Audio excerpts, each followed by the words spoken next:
Hi, my name is Dr. Onye Nnorom, and I'm the Black Health Theme Lead.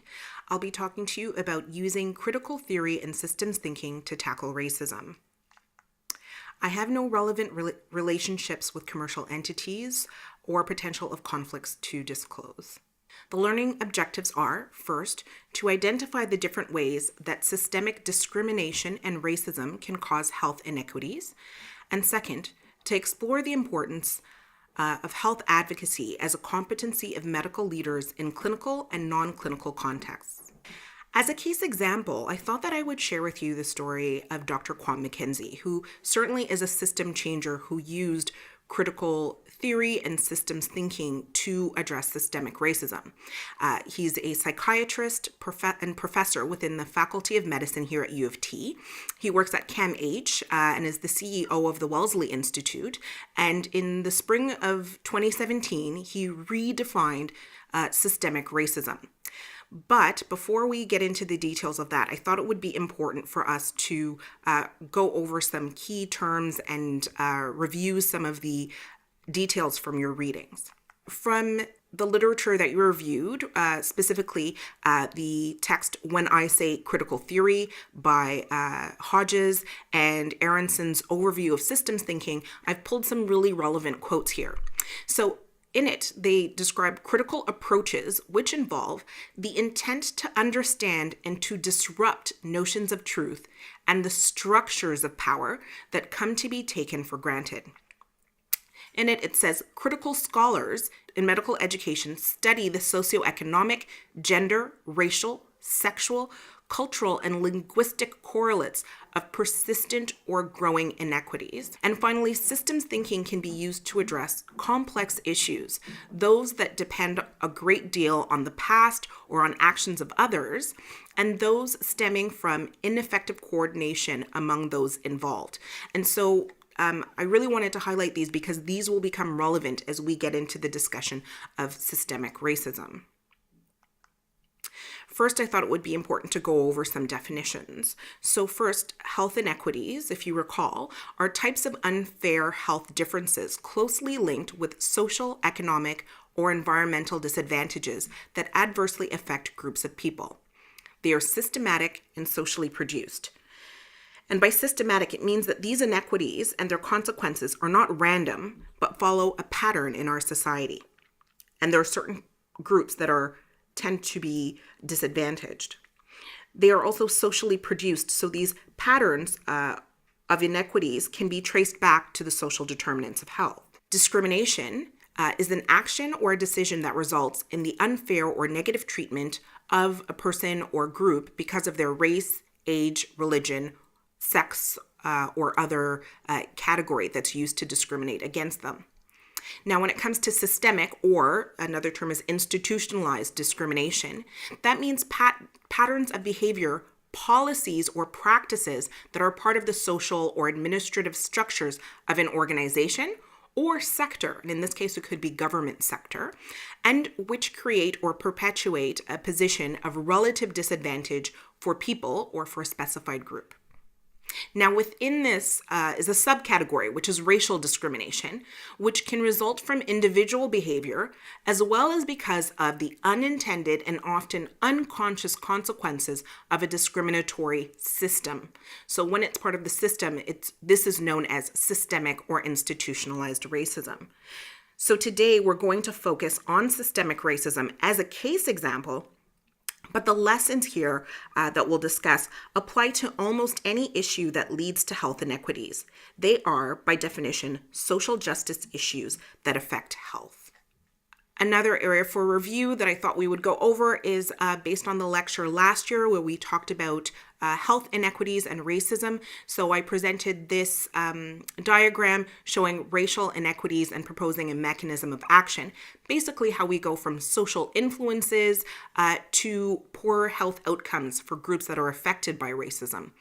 So on the left, you see social influences, and in particular, I want to highlight history. So for example, the history of colonization and residential schools for the Indigenous population, history of Canadian slavery and anti-Black immigration policies for the Black population, then later can end up contributing to present day perspectives where people become either consciously racist, so they believe that certain groups are inferior because of media, culture, or history, or unconscious bias, where they're not aware that they have started to display that they've internalized some of these negative stereotypes about other groups. So whether it's conscious or unconscious, it can happen at the individual level where a person can internalize this. It can happen at the interpersonal level, which is the most common type of racism that we're familiar with, where one person says or does something to another person, and we say, well, that is essentially racist. But the level that has the most impact on the general population health is the systemic level, where it happens in our organizations, institutions, and society. And then that leads us to the third column, the health outcomes. And so this exposure to racism, whether it's overt or unconscious, in everyday life through microaggressions or comments or ways people are treated, can lead to chronic stress. And so it can have direct health outcomes with increased risk for chronic disease. So we know, for instance, that Indigenous, Black, and South Asian populations are at increased risk for hypertension. And this has been associated with increased exposure to racism over time as a stressor. It can also affect mental health and access to care. In particular, sometimes the affected groups are less likely to access timely care because they're afraid that they're going to experience discrimination in a clinical setting.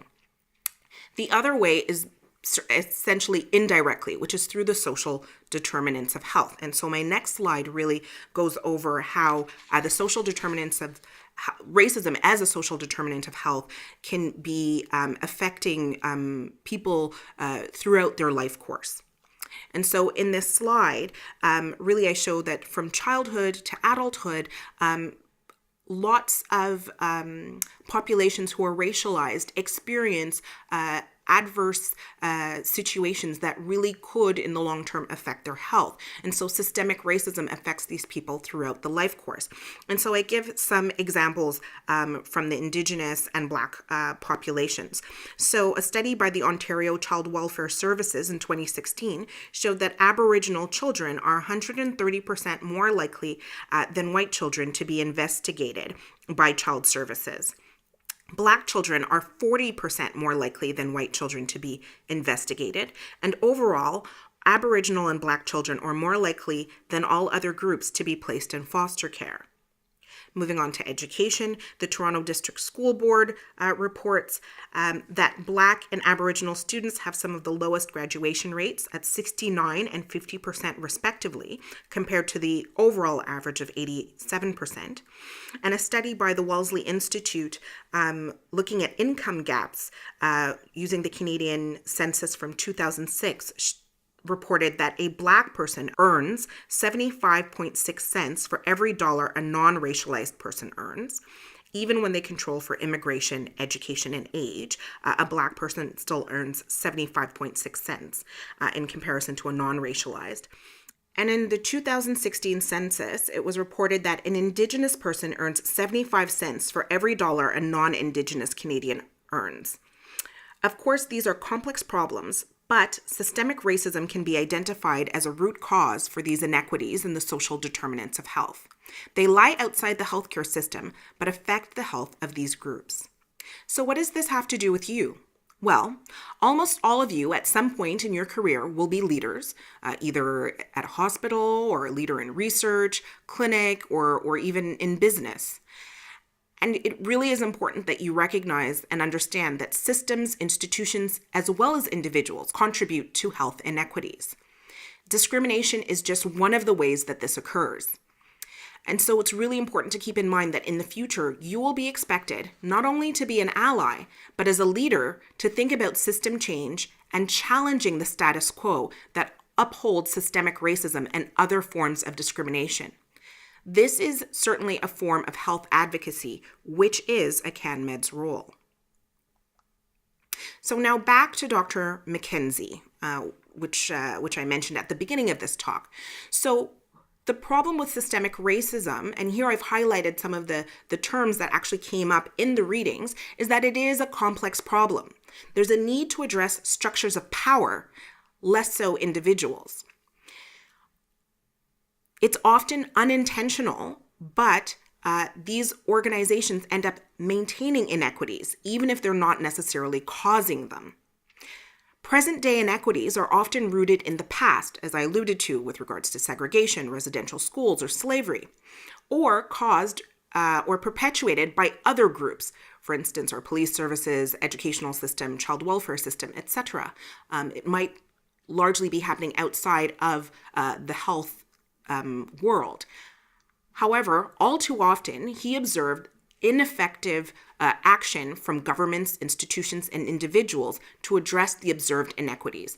A lot of leaders and people engaging in the blame game. He proposed a new definition, and this was released publicly in May of 2017. And so he stated on behalf of the Wellesley Institute that institutional racism is an ecological form of discrimination. It refers to inequitable outcomes for different racialized groups. Where there is institutional racism, there's essentially a lack of effective action by an organization or organizations to eradicate the inequitable outcomes. That's very fancy talk for essentially, he has said, institutional racism is seeing racial disparities and doing nothing effective about them. Essentially, the definition is a call to action, a way of addressing this systemic issue so that organizations and leaders take action. Now, aside from him being a physician who proposed a new way to address a systemic issue, I also wanted to give you another case example of an organization that is meeting this call to action. So before concluding, I wanted to give you an example of how we at U of T are taking steps to meet this type of call to action. We have champions here at U of T who are addressing the fact that there is an underrepresentation of Black and Indigenous students in medicine. There is an acknowledgement that the root causes lie outside the Faculty of Medicine, largely due to histories of systemic racism in this country, but U of T is doing something effective about it through the development of programs like the Indigenous Student Application Program and the Black Student Application Program, and also by having theme leads like myself who teach about these issues. And there is a vision that this work will eventually contribute to improved health outcomes for our very diverse patients who live in this great city, because essentially you will be the leaders who carry this forward. So the take-home message here is, when we address health inequities caused by racism and other forms of discrimination, we improve the health and well-being of society. So think critically, challenge systems, create positive change, because that is health advocacy and essentially your CanMed's role. Thank you.